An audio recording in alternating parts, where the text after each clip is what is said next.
Hey guys, I am Preeti and you are watching this part 2 of the video about karma. In first part we had discussed about a lot about karma, and I know that we were actually missing onto so much information. Not actually missing, but yes, there was so much information remaining that we actually had to split that video into another part.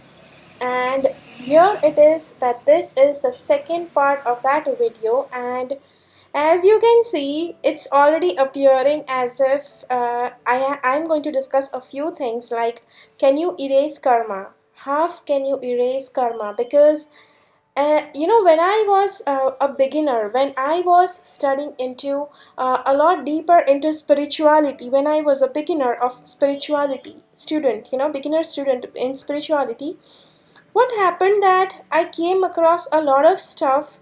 Some of it said that karma was inevitable, some of it said that karma can be managed, you can erase karma. That actually shook me, but still I felt that if it is written, there is some or the other truth to it.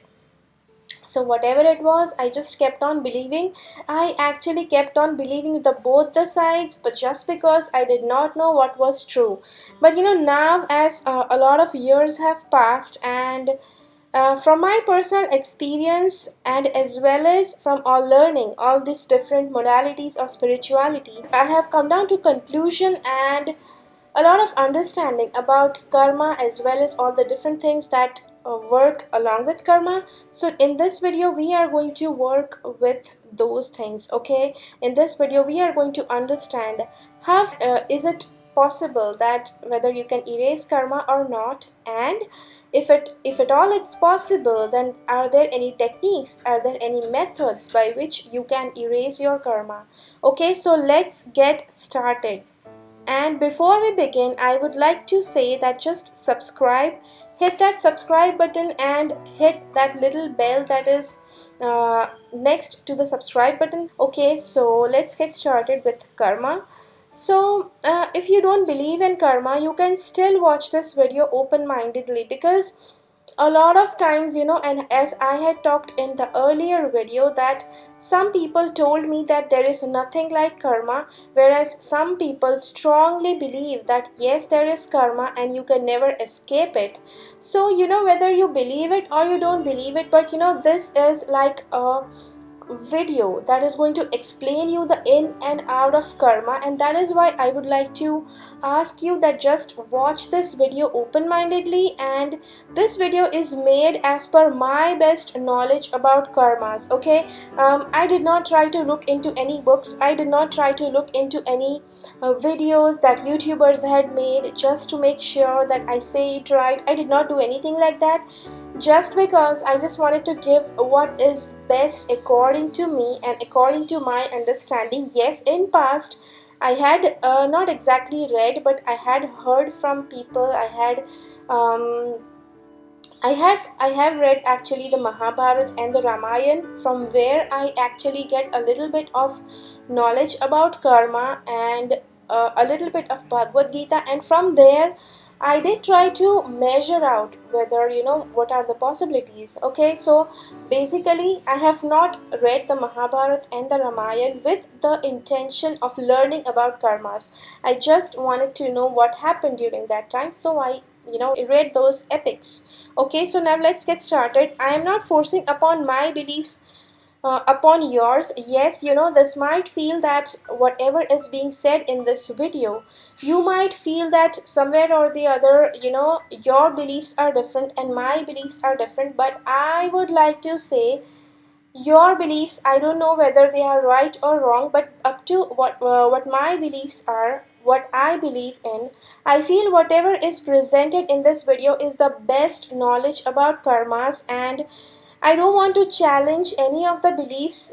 Suppose if anything that your guru, your religion, your God, or maybe anybody, any of your elders have taught you, I don't want to negate it. Means, if whatever I'm discussing in this video, if it's not in accordance, if it's not in alignment with what these people have taught you, I would like to say just accept this knowledge with a broad mind, because I am just giving this knowledge as per the best of my best of the information that I can give from my understanding, as well as from experiences, different experiences in life, as well as from the learnings from the Mahabharata, Ramayana and Bhagavad Gita. Bhagavad Gita, before anybody of you asks me a question, I have not completed it yet fully. I have completed it yet like how much, three-fourth of it. Okay, I was writing a blog earlier on my understanding on Bhagavad Gita. If you would love to read that, it was long back, years back, I think 5 years back. If you would like to read that, just leave your comments down in the box below. I just send you the link. I don't want to share it right away, because sharing that blog link is not my intention behind doing this video. Okay, so I'm not sharing it directly in description box. Okay, so let's get started. This video, you just have to take it open-mindedly, and yes, so let's get started. Is there any solution that can help you to erase karma? And I would also like to admit one thing, that a lot of you people might be a lot more deeper into spirituality than what I am. You might actually compare your years of experience into spirituality. At the same time, you will compare how much my experience is. At the same time, you might even look into how advanced your guru is, and you might wonder who my guru might be and whether he is as much advanced as your guru or not. And based on all these factors, you might try to judge whether whatever I am explaining is correct or not, whether whatever I am explaining is acceptable or not as real knowledge. Okay, so I would like to say just stop judging and start getting into this video, because I cannot prove that, I don't want to prove, and I cannot prove that maybe whatever your guru had said, I have something better than that, or maybe I am more advanced than that. I am not here to do that. Who is advanced, who has more knowledge, who has the correct knowledge, only the creator knows. Okay, so not getting into any other discussion than that on that topic. So yes, let's get into, is there any solution that can help you to erase karma? Now being from a Hindu religion, my parents are Hindu, from a Hindu religion. So basically, even I am born a Hindu, and as you can see, all these are the different methods. I think they are followed across majority of religions. Not about just the river Ganga, but majority of religions believe in something or the other that is similar to this. Okay, not necessarily that only of Hindu texts, but yes, it can be of any other religion, and it can be related to any other religion. It can be to any river that is based on, that is considered holy in that religion, etc. Okay, so dip in holy water, example river Ganga. This is like the most famous thing, as people feel that no matter whatever karmas they do, one day they'll just when they turn old, they'll just go to the river Ganga, dip there, get a dip there, do some prayers, and be free of all their karmas and all their sins that they created in this birth. So that actually raises a number of questions, because all the people who don't do negative karmas and don't get a chance to go to the river Ganga, because this is a sort of that is a sort of travel, a sort of pilgrimage what people do take, and for some people it's not possible to do that pilgrimage, and still they wonder whether, when they did not do anything bad and they did not get a chance to take that pilgrimage, are they still going to be considered as sinful?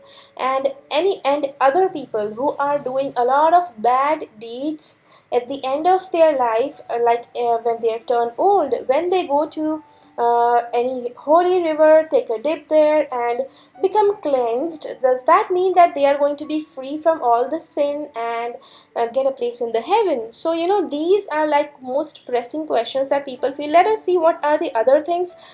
Also, I have heard about this.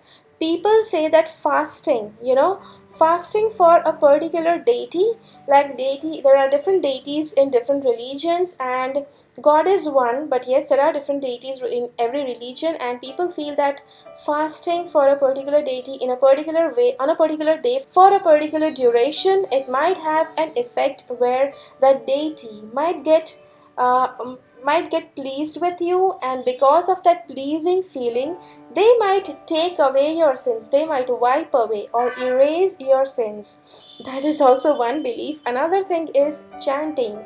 I have literally read about chanting, that because not just Ramayan and Mahabharat, I was also into reading a couple of other Puranas. I did not complete them, that is why I did not begin saying that I have read one of those. I have not completed them, I just read a few pages, and then I just could not proceed further. I will discuss why I could not proceed further in future videos, but for now let's get into this video. And chanting, I have read about chanting as well, that chanting a certain amount of chants of any particular mantra can also reduce the ill effects of your bad karma, or it can erase totally your bad karma, something like that. Then reading holy texts, holy text is like very much famous, because I don't know whether it's famous with you or not, I don't know whether you knew it or not, but I know it a lot, because whichever text I used to open, be it was Puranas, any of the Puranas, it could be Shiv Puran, Vishnu Puran, Bhagavad Puran, or Ganesh Puran. I do have access to these 4 or 5 different Puranas even now, because I have them with me, but I don't read them. Okay, just being clear with you. So as soon as I used to open these books, there used to be written in these books that reading them will free you from all the negative karmas that you have done, all the negative karmas, or a certain sort of negative karmas where Gau Hatya means killing a cow. I think that's considered the most severest of sin in Hindu religion, and that sin also is wiped off if you read that. Now if you're not belonging to Hindu religion, and if you have consumed beef, don't take this too seriously, don't take this on heart, don't take this in an offensive way. This is just, I am explaining, I am just talking this based on what I have read, what I have seen that is happening in and around me, and so that is why I am sharing this. No offense to anybody who is watching this video and who has consumed beef, okay? And it's your choice. I would not recommend you that you should have it. I am nobody to tell you that you should not have it, okay? It's totally your choice. Okay, so let's get into drinking holy water. The next thing is drinking holy water, and that is where somewhere or the other it does mean similar thing about taking a dip in the Ganga river. Holy water is also similar, where people gather holy water from holy rivers, or they do purify water in a certain way, they do chant, or they do pray over it, they worship it in certain ways, and then make that water, normal water, eligible to the level of being holy, okay? So and then there is getting blessings or touch from your guru. Yes, this is also a big belief, that getting blessings from a guru, or once any guru or godly person has just touched you, he is going to take away your sins. And next thing is crystals.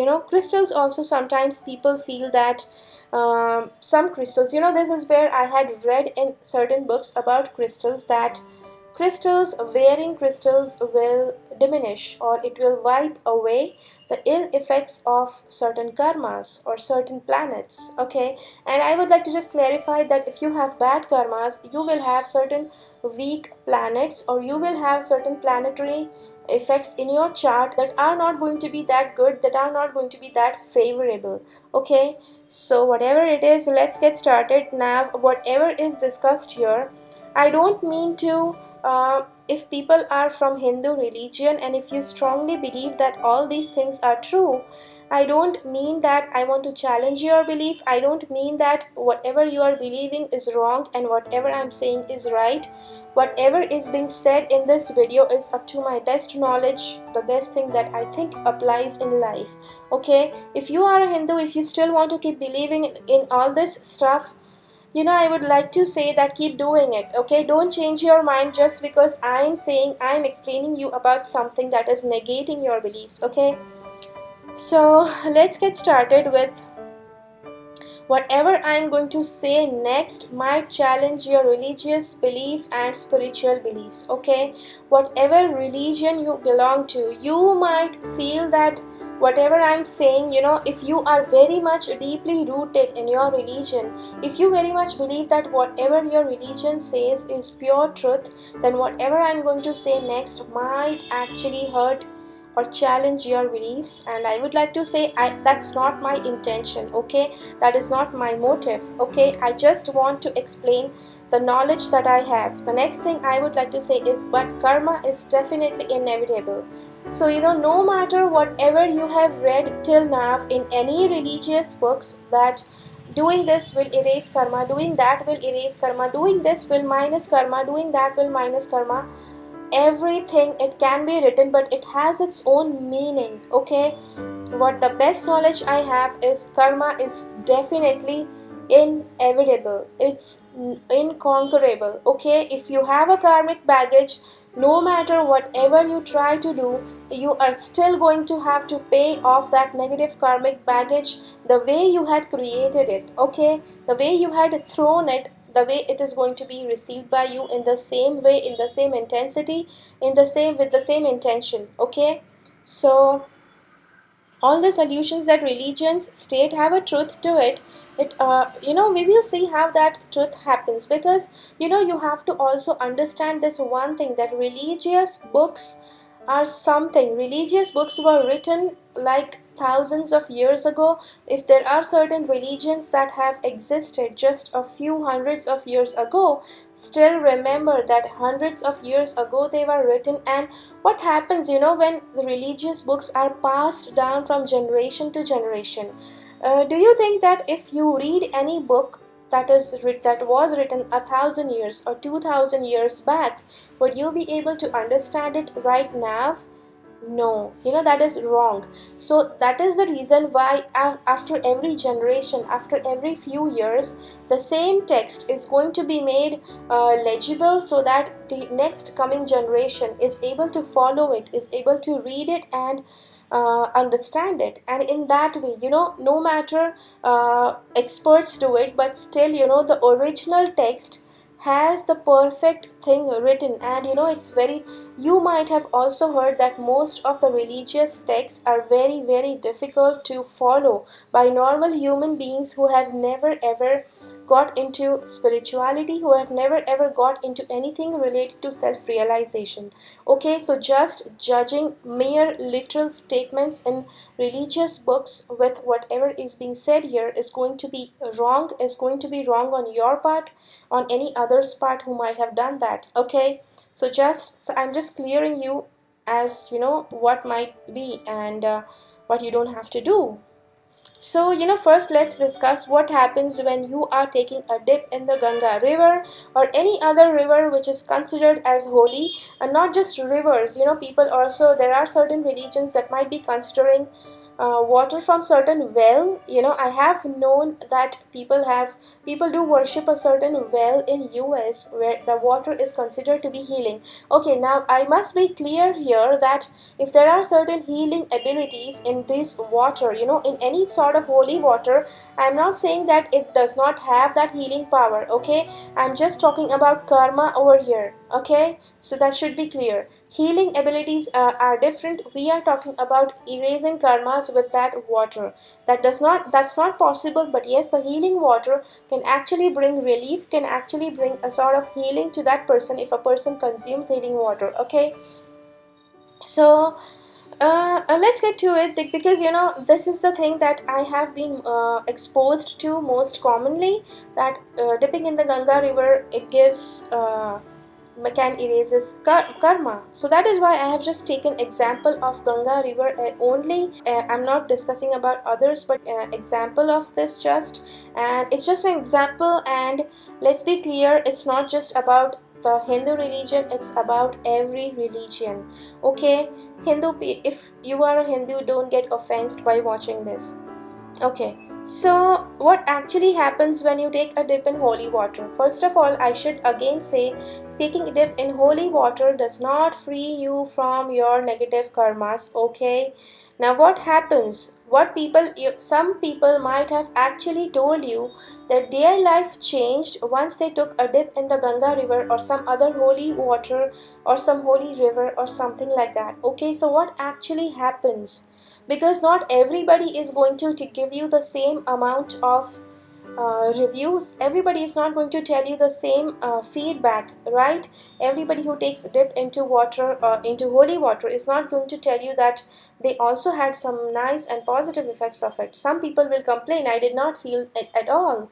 I just felt that whatever I was before, I'm the same person right now. Yes, you remain the same person even if little shift happens. Okay, so let's get into what actually happens when you take dip in holy water. Okay, so whenever you take dip in holy water, what happens is that you will find that the aura is getting cleansed. Okay, so your aura might get cleansed. And what happens when your aura is getting cleansed is that your aura is sometimes, a lot of times, because now is the time of very fast life, plus people are having a lot of electromagnetic rays, EMF rays, and then there is pollution, then there is food that has a lot of toxins, and all of that stuff, it collectively affects the aura, where you might find that the aura is not that powerful, and there you might attract negative energies in your aura, and those negative energies might make you do some negative karmas,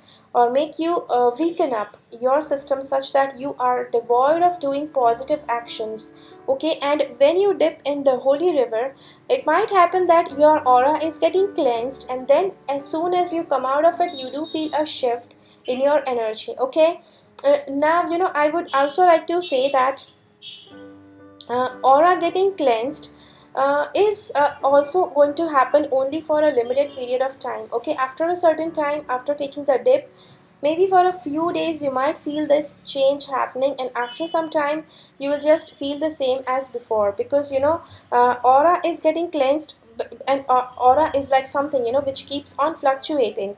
Every second your aura and its energy is differing. It depends on your breathing, it depends on how your chakras are whirling, etc. So after some time your aura is also getting back to normal. And how does any holy water, it does work on your system so well that aura gets cleansed?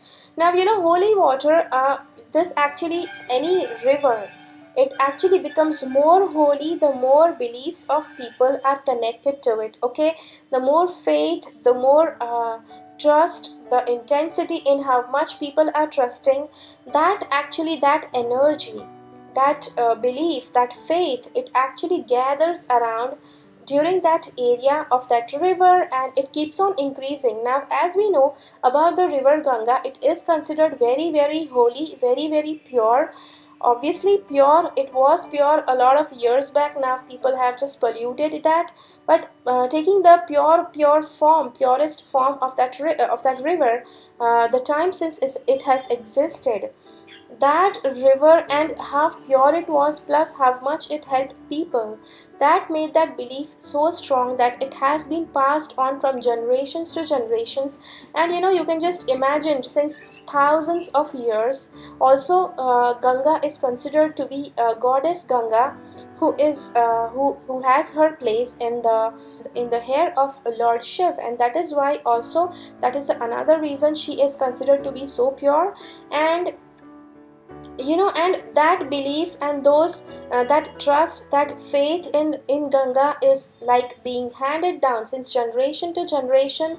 And that is what it keeps on building up, that energy around that river, that belief, it just keeps on building up. And that is the reason that I don't say that, that it's useless, it's worthless. I don't say it, because I have seen some miraculous properties in Ganga river water as well. Because as a normal water, you might feel that tap water, what you drink, it cannot be stored for a longer time. But the water from the river Ganga, it can be stored for years and years, because I have seen that. Okay, and I have literally seen that in my house, as well as one of my friends house, who always keep a pot of Ganga water river in their house, just to sprinkle it during certain times in a year, so that the house is purified. Okay, so no offense to river Ganga, even I believe that that river is very, very pure.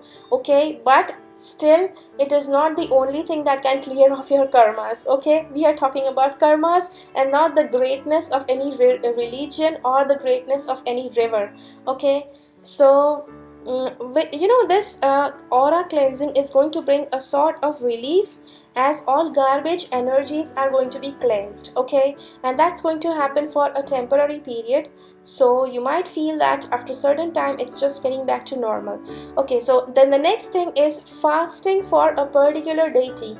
Now deities can be of any godly being, according to my belief. Okay, because I have seen a number of different beliefs in different religions, as well as different people who follow this new age thing. According to me, this is the thing: God is one, creator is one, but God sent his different forms on this planet, and all those different forms I considered as deity. Okay, so that's the reason why people say that, how is it that when God is one, then Jesus is different, Lord Ram is different, then Muhammad is different, all the different religions, Buddha is different. How is it that gods are so many, whereas God is one who created all of us? So that's a little bit of spiritual knowledge. Yes, spiritual knowledge, not religious knowledge. We'll get into that. How different, how different deities, they actually followed spirituality, but how people built religions after those spiritual beings. Okay, we'll discuss about that later on. So now let's get into this. Okay, fasting for a particular deity is, fasting helps to clear your system of toxins. Whenever you fast, fasting is where you are totally fasting, not consuming anything, or maybe you might consume certain fruits.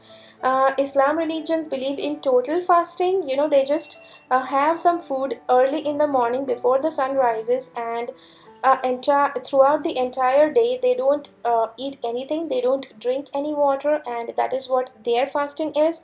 Certain other religions also have different forms of fasting. No matter whatever religion it is, somewhere or the other there is fasting. Certain things are just common, you should mark it as because every religion is somewhere or the other holding on to certain truths, and I will explain you how those truths actually affect. So, and this leads to better thoughts leads to better actions. Okay, when you fast, you detox yourself. Detoxification is where you remove all the toxins from your body.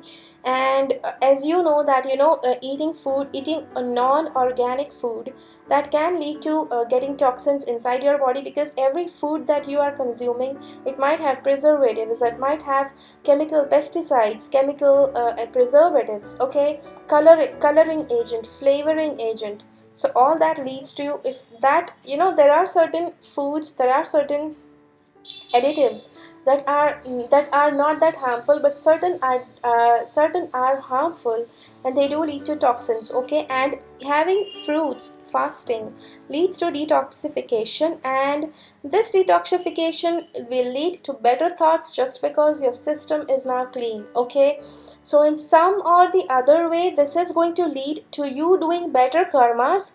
You doing better karmas will help you gather positive karmas. When you have equal weightage of positive karmas, that will make sure that the suffering from the negative karmas is not that bad.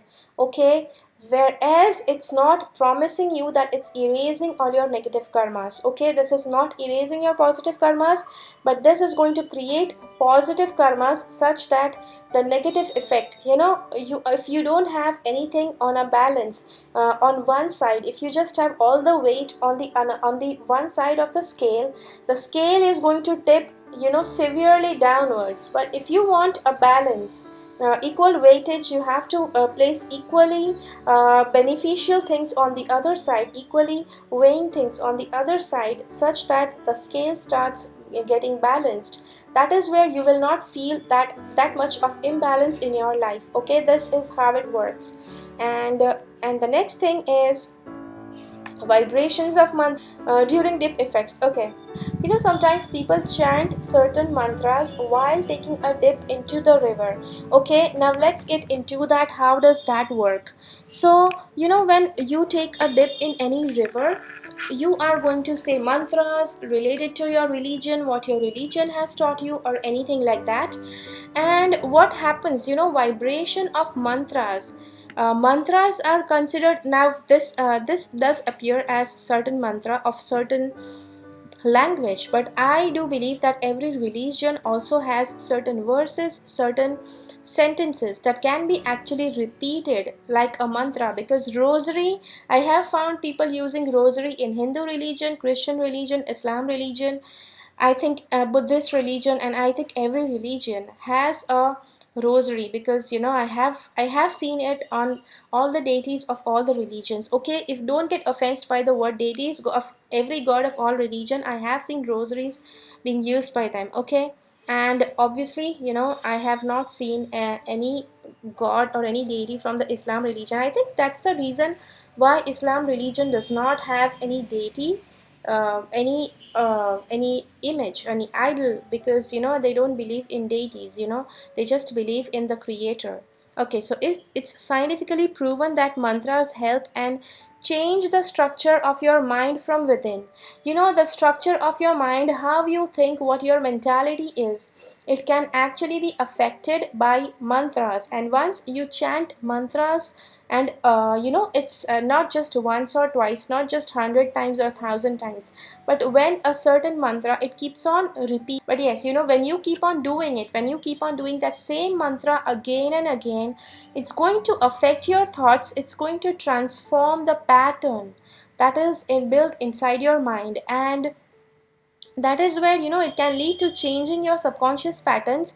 As you know, that subconscious mind, the patterns inside the subconscious mind play a huge role in what way you are living your life. If majority of patterns in your subconscious are going to be negative, that is where you will feel that life, in a life everything is negative, and you also are supposed to do such actions. That is where you will keep on doing negative actions, no matter, even if you know that negative actions are not good for you, they collect bad karmas, but still you will find yourself doing that thing again and again. Okay, and when you actually chant a certain mantra, it's going to change the pattern inside your subconscious mind, which is going to lead that it's going to change the subconscious mind up to a lot of extent, and that will lead to better and more positive actions in future. Okay, and this transformation cannot happen in a snap, which you also know, and even I know it cannot happen in a night, in just a night. We can say this over here, Rome was not built in a day. If you want certain transformation that is huge, you need to give it some time. Okay, the entire scenario might appear to be magical happening when a person is on the verge of finishing off their negative karmic baggage. So you might find certain people who are telling you that they did these things like dipping in Ganga river or chanting or doing something, then, and they say that they did get magical effects with that. And at that person takes a dip in holy water, doing japa, something like that. And certain people, you might feel that they might complain that they did fasting, they did mantra chanting, they did pilgrimage, or they did dipping in some holy water, they drank that holy water, or whatever I listed in the earlier slide about all the different scenarios. They might have done each and everything, and still they complain that nothing of it worked, right? You might find people questioning that, is does God really exist? Because they feel that no matter whatever they are doing, their negative effects in their life is not being lifted away. And that's not going to happen, because that is the part where you are actually the negative karmic baggage that you had created, you are paying off. God cannot save you from it, okay? But yes, certain ways which I told you, that taking a dip in water helps to clean your karmas, fasting helps to detoxify, so doing it at certain intervals is going to help you. So yeah, that those things might help. And the next thing is reading holy text and drinking holy water. So drinking holy water is, yeah, I know this is like showing of Christian religion, but every religion I feel has this. And holy water can do mental spiritual detox as the energy of water effects. I told you earlier that because of the trust, because of the faith, because of the belief that certain people have, that is going to build around that water, that's going to build around that holy water. And drinking that water is going to bring detoxification, and it will feel as if your energy is being cleansed. You will feel lighter, because you are going to find people who are going to say you, who are going to agree with me on this, okay? But also a lot of people will agree with me on this, that certain this effect of holy water just stayed for a certain time. After that it was all back to normal. Or certain people will say that once this thing they had consumed this holy water, the effects were permanent. Okay, we'll discuss about that in the end of this slide, as I have some important thing to share with you in that. And the next thing I would like to say, that reading holy text, is also being said that it brings some sort of karmic baggage minusing, which is not true. Reading holy text, what will happen, affects the belief system. Just reading won't help. Applying the principles in your day-to-day life will help. Now a lot of people, I have, as I have read Mahabharata, Ramayana, Bhagavad Gita, and I would like to say that there are certain authors.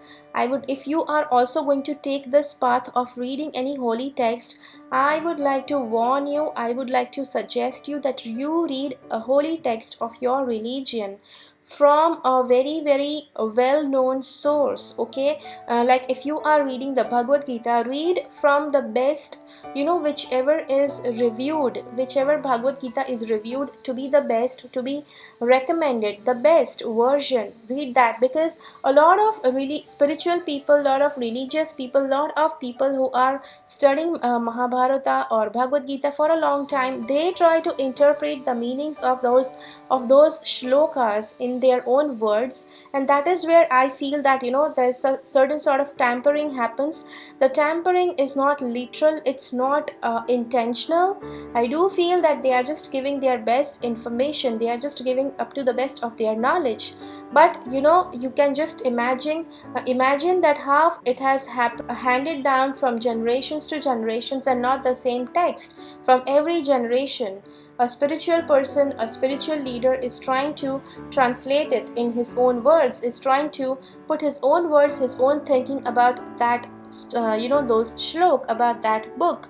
So it's not going to remain the same, okay? So that's the reason I would like to say that try to read any holy book which you feel is the best recommended, okay? So this applies to Bhagavad Gita, it applies to the Quran, it applies to, I don't know whether there are different versions of Quran available. I do know about Bhagavad Gita because I literally have at least 3 versions from 3 different people, from the understanding of 3 different people. I will share about them later on, whichever I feel is best.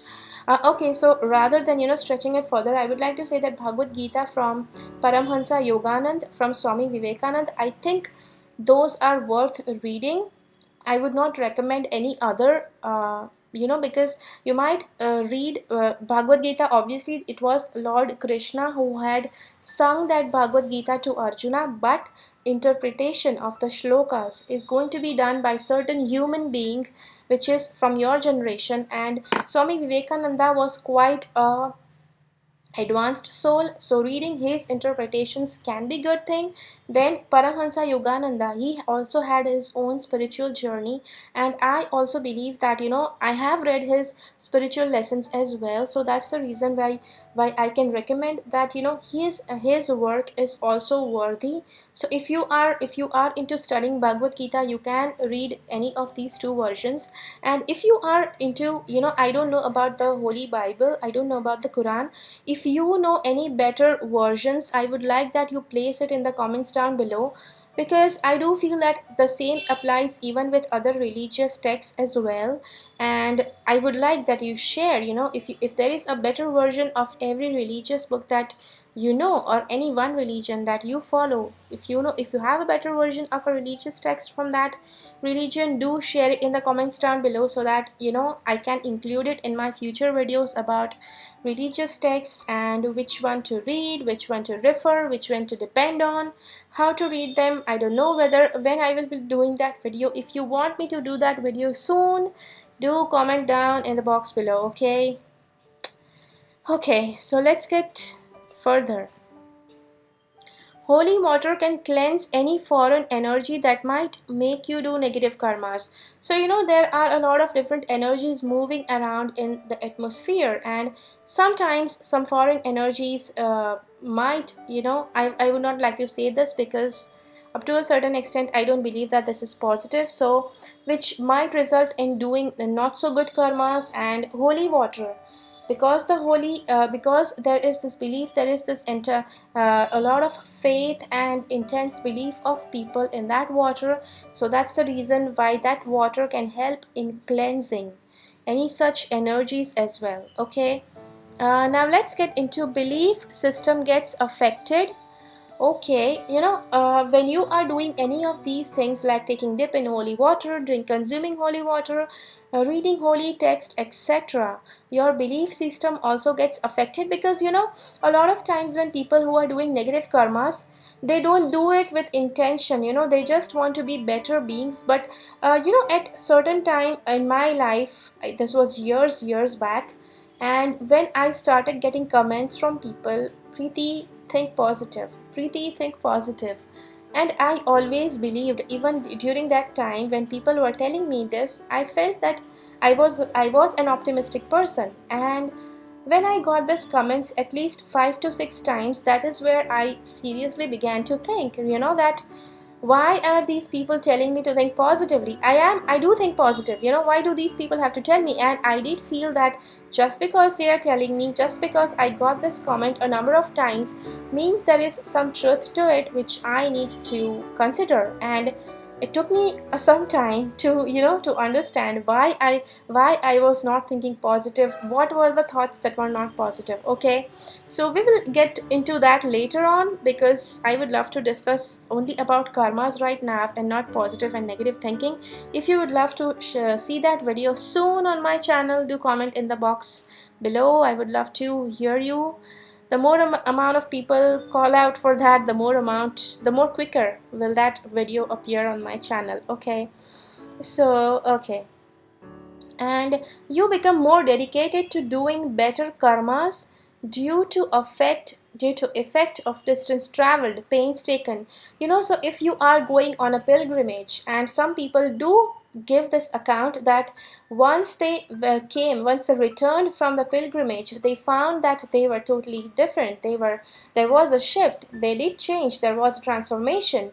And what happens is that the dedication, you have given your dedication to that journey, that pilgrimage. You have traveled a lot of distance, and sometimes going to a pilgrimage involves fasting, or maybe turning vegetarian, or maybe some other conditions that apply during that journey. Maybe you have to travel barefooted, or any other condition. And all these things, they actually help to build your determination, help to build your dedication towards that journey. And that is where you actually have a lot of hope, a lot of faith, that once you go there, your all your problems are going to end. Your God is going to listen to you. Your God is going to take away all the problems from your life. And this actually works. The amount of distance you travel, the amount of pains you take, and this actually helps. Obviously, I don't mean to say that God, praying to God by going to that pilgrimage and praying to God obviously and definitely works. How does that going to pilgrimage and praying to God or praying to Creator thousands of miles away from your home effect have that much effect, and more have that much more effect, whereas you can even pray sitting in your house? How is that more effective than praying in your house? Obviously, the place, the vibrations of that holy place, as I told you, holy water also has its own vibration. The same thing applies with the place. There are certain positive vibrations associated with that holy place, that religious place, that does affect you. At the same time, the amounts of pains you have taken, the amount of dedication you have put in taking that journey, in doing that pilgrimage, it also affects, and all of that collectively affects the result that you get from that pilgrimage. Okay, so yeah. And getting blessings or touch from guru or godly person, and guru and godly people are considered very much famous all over the world, because people just believe that God does not have a form. But sometimes when you have somebody in form, normal human beings who are just in the normal world, who are just materialistic in nature, they need something, they need something that is in the materialistic world, somebody in the materialistic world who is connected to the divine, who can help them to make that connection stronger in their own self, with their own inner self. Okay, so this thing also works up to a certain extent, but this is not going to lead to erasing karmas. Okay, none of the things that we discussed is going to erase your karmas, and guru or godly people can lead you to your soul path. Yes, guru is going to guide you. Okay, do this, do this, do this. Guru is not going to hold your hands, lift you up, and put you on your destination. Okay, never ever anybody can do that. It's your path, it's your journey. You have to do it by yourself, but the guru is going to help you in that path. Okay, and guru can lead you to your soul path and show your actions necessary for fulfilling your purpose. Okay, and you can and the guru can show you actions that are actually necessary for you to completing that soul's purpose. And once you begin to follow the path of the soul's purpose, as I always say, that life starts getting easier. Okay, and you might also have heard me saying that following the path of soul's purpose is going to ease your life. And once you start following your soul's purpose, it's going to have a transformational effect on your life, on all the areas of your life. Slowly things will start getting back on track. Okay, so that is how it works. Yet I did not say that getting blessings from a guru is going to erase your karma. Okay, you might have heard that in any religious text. It's just a short form. What the entire deep truth is this, that what happens when a guru or a godly person touches you, this actually happens. And when you start walking on your soul's purpose, start walking on the path of your soul's purpose, that is when you start collecting positive karmas, which is again going to balance out, and slowly you will pay off the negative karmas, and slowly you will start having more and more of good karmas. Okay, so yes, that is how it has a transformational effect.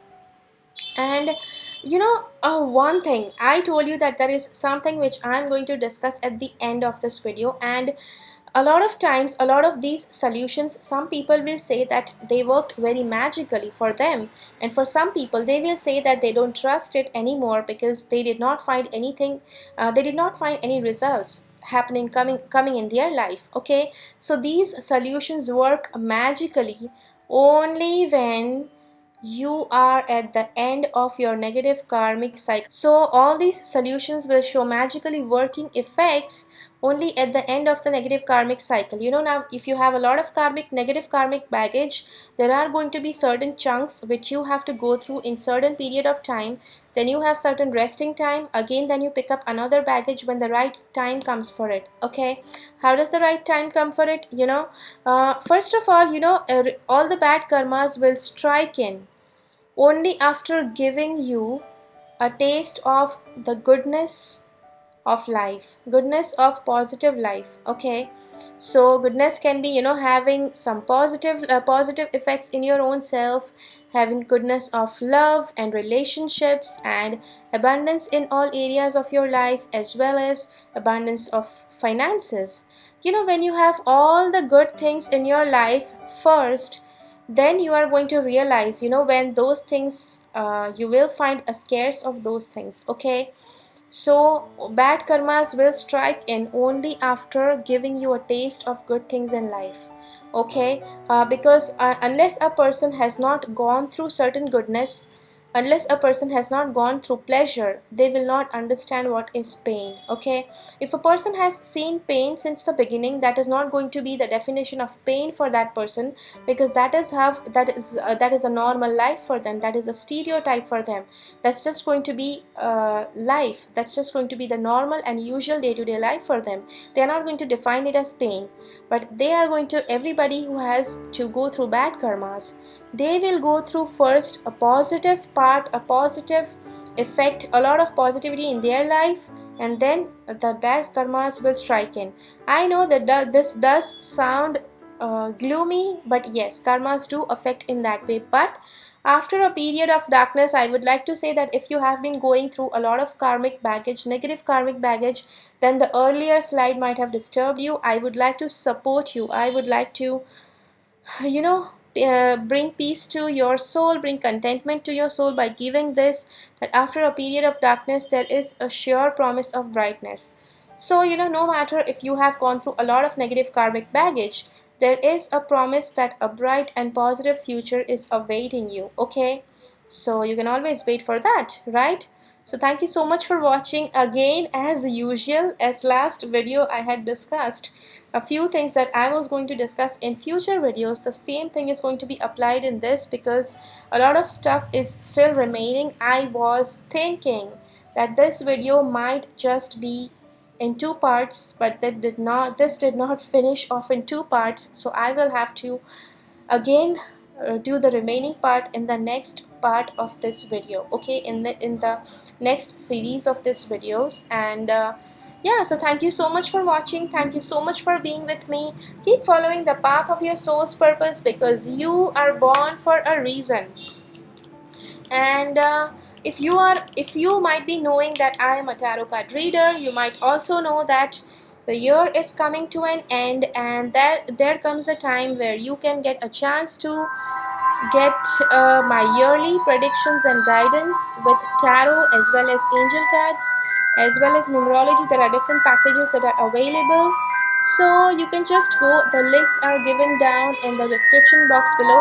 I don't like to do a lot of readings of this. I know if I start doing it, I might get a number of entries for that, but I would just like to do it for only a few people, because it just makes me feel good when I give my 100% to a few people, rather than doing for thousands of people. Okay, so if you want that yearly reading as soon as possible, if you want that yearly reading from me, the links are given down in the description box below. Try to make sure that you book as soon as possible, but because the slots are going to be full soon. Okay, so yeah, that's it from me. Thank you so much for watching. Bye bye.